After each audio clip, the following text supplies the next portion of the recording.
আর সেই লোকটাকে নাম দিয়ে দিল কওমি জলমি। আমাদের মাথা কাটা গেল।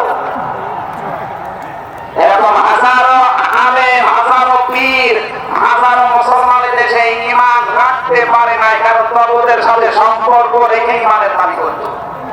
আল্লাহ বলেন ঈমান আনতে হলে আগে তাগুত ছেড়ে দাও, এরপর ঈমানের দাবি করো। উদখুলু ফিস সিলমি কাফা।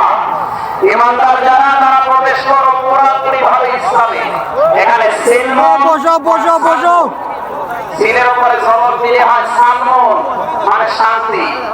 সিনের নিচে জের দিলে হয় সিলমন, মানে ইসলাম। আল্লাহ রাব্বুল আলামিন ঈমানদারকে ডাক দিয়ে জানিয়েছে তোমরা প্রবেশ করো। যেহেতু সিলমনটা আছে, এজন্য ইসলাম দেওয়া লাগবে। আমি যতগুলো তাফসীর বিশ্ববিদ্যালয়ে থাকাকালীন নিয়েছিলাম এই সিলমন দিয়ে। আমি ভার্সিটিতে থাকাকালীন প্রায় 42টার উপরে এক জায়গায় মিলিয়েছি, যে দেখি সবাই কি বলে। প্রত্যেক মুফাসসির এখানে শান্তি না, এখানে নিয়েছেন তারা ইসলাম অর্থে তোমরা পুরোপুরি ইসলামে প্রবেশ করো। এখন আমরা যদি প্রশ্ন করি পুরোপুরি ইসলামে প্রবেশ করার অর্থ কি? কোরআন শরীফ থেকে আমরা ব্যাখ্যা বিশ্লেষণ দিয়েছি যে 5টা বিষয় যখন দেখবেন আপনার ভেতরে আছে, তখন বুঝবেন আমি পুরোপুরি ইসলামে প্রবেশ করেছি। ধরে বলেন সুবহানাল্লাহ।